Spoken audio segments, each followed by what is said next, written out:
So, in Transformers Dark of the Moon, there's this one scene where Optimus Prime saves Sam Witwicky and friends from Shockwave's pet worm Driller by flying right through it. Shockwave, not being too happy with Prime putting down his worm, reasonably fires at Optimus, causing him to get tangled up in the cables of a construction crane. 8 minutes after this scene, he is still stuck and the Wreckers just got on top of the crane to untangle him. We don't see Prime again until 6 minutes later, where he now finally regroups with the rest of the Autobots, swooping in to annihilate any and all Decepticons in his path. Now, to many fans and critics alike, this whole scenario was chalked up to be a plot hole, since Optimus being stuck in cables for roughly 15 minutes makes no sense when he literally, I don't know, has energon blades that he could have used to cut himself free the second he got stuck. However, what if I told you that Optimus being stuck for 15 minutes of the film's runtime makes complete and utter sense and is no fault of the writing whatsoever? I know, it sounds crazy, but give me a second to cook, and I'll be able to show you what I'm talking about. Optimus! Wreckers! We're coming!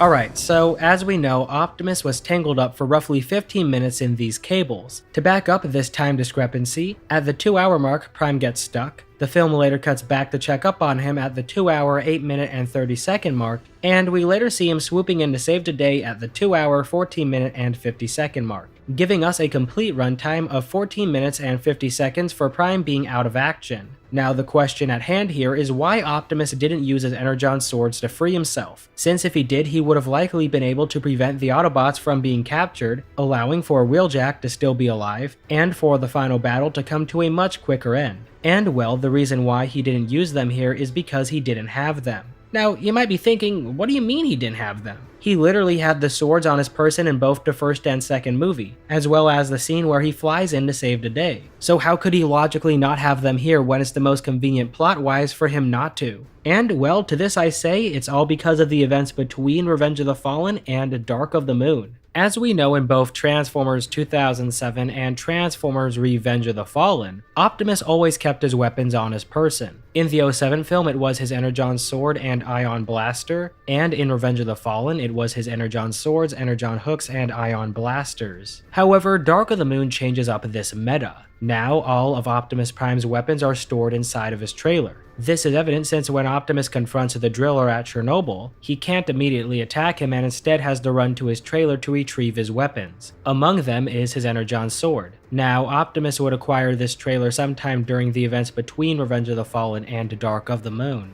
And we know that this is the case since Optimus already has this trailer at the start of the film. As for how he got it, Wheeljack is the most likely culprit, since he is the weapons inventor for the Autobots. And if you want to learn about all of Jackie's wacky inventions, I have a dedicated video on all the upgrades and weapons he provided for the bots, so feel free to check out that video after this one. Now, you may be thinking that this trailer is not really an upgrade for Optimus since he now has to run to it after it fully transforms so he can equip his gear. It's almost like Prime is downgrading himself. And well, he actually is. You see, after the Decepticons' crushing defeat in Egypt, the cons decided to go into hiding, with a distinct lack of Decepticon threats. The Autobots began to get involved in policing human affairs across the globe, with the help of their military alliance with the humans called a Nest. At this point in time, there was no need for Optimus to carry all this gear on him, since the only threat he would be up against was humans potentially shooting at him, while before a Decepticon threat could pop up at any given moment. And so it was paramount for him to have his gear on him at all times. This was especially the case during the events that led up to and played out during Revenge of the Fallen.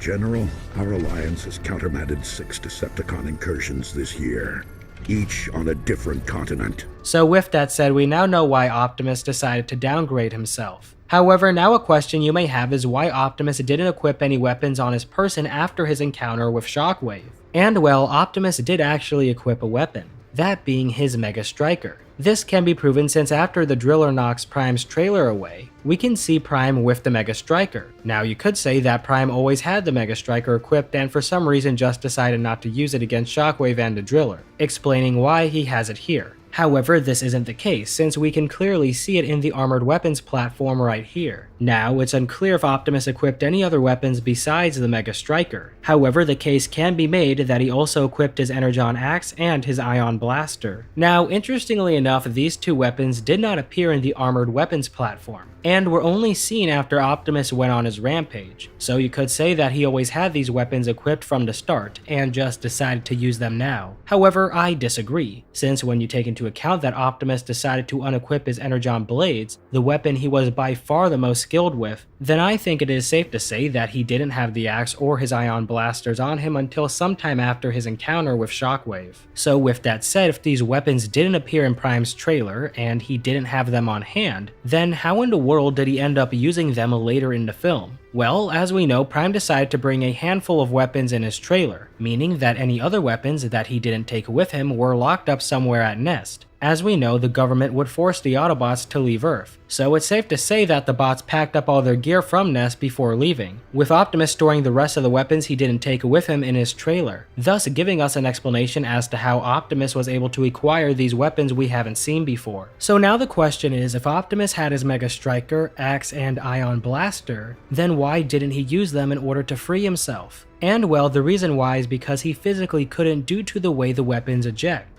Though we never get to see Prime eject his Mega Striker in Dark of the Moon, he does in Age of Extinction, and as we can see, his back partially transforms to eject the blaster. Now, the reason why this is a problem is because if you take a look at how Prime is tangled up, we can see that his flight tech has partially dismounted from the left side of his back, while it is still attached to his right. With this partial obstruction in the way, it would be impossible for Prime to get these weapons out. All he could do was wait for the wreckers while he tried to snap the metal cables with one hand. Now you could say, what about Prime's knuckle spikes? It's possible that he could have used them in order to free himself. Now, this is a valid point considering that Optimus's knuckle spikes come out of his left arm, which is the arm that is free here. However, we don't know if Prime had them equipped when he was tangled up. And considering we never see him make an attempt to use them, it's likely that he did not have them. And even if he did, they wouldn't have provided much assistance since the majority of the cables were out of reach. Now, the last thing I want to cover here is that it is potentially possible that Prime did at least have one Energon sword equipped while he was stuck. In both of these shots, we can see that Prime is desperately trying to free his right arm. Now, the reason why this is important is because Prime only kept one arm blade in his trailer, that being the one for his right arm. This calls into question why he didn't have his left arm blade stored. And well, the reason for this is because Optimus is more skilled with his right arm blade. And I can prove this since in the 2007 film, Optimus only used his right arm blade to defeat Bone Crusher. In Revenge of the Fallen, he starts off only using his right arm blade when he fights Megatron during the forest battle, and continues to use it when reinforcements arrive. It's only after taking a beating does he resort to using the second sword. Furthermore, in Dark of the Moon, during the scene where he Beyblades on the Decepticons, he uses his right sword for almost the entire battle, only using his left to kill the last con. And when he goes on to engage Sentinel, he chooses to keep his right Energon blade and uses his axe instead of his left blade. Lastly, in Age of Extinction, he decides to only use his right arm blade when fighting off Galvatron. Now, the reason why I'm making such a big hoopla over this is because if Prime was to choose between either equipping his left or right Energon blade, he would obviously go for his right. And as we know, his right arm was stuck inside of the Flight Tech's blaster. Now you could ask, if Optimus did in fact have his right arm blade, then why did he not decide to cut through the blaster in order to free himself? Since he later ended up cutting through the blaster so he could take down the Sideways clone. And well, the reason why he did not do that here is because he still needed the entire Flight Tech unit intact if he wanted to take down the Decepticons. During his Beyblade scene after he took out the first batch of cons, he no longer needed the Flight Tech, since he was able to finish the job without it, evident by Prime dismounting it, cutting through one of the blasters, and subsequently throwing both of them off. With that said, the next thing we need to cover is how exactly Optimus ended up having both swords during his rage scene, while he at least didn't have one of them when he was stuck. And well, the answer to this is actually quite simple. After Prime was finally freed by the Wreckers, it's not out of the question to say that he flew back to where his trailer was located to equip as many weapons as he could in order to fully turn the tide of war in the Autobots' favor, thus giving us an explanation as to how he now has his Energon swords back.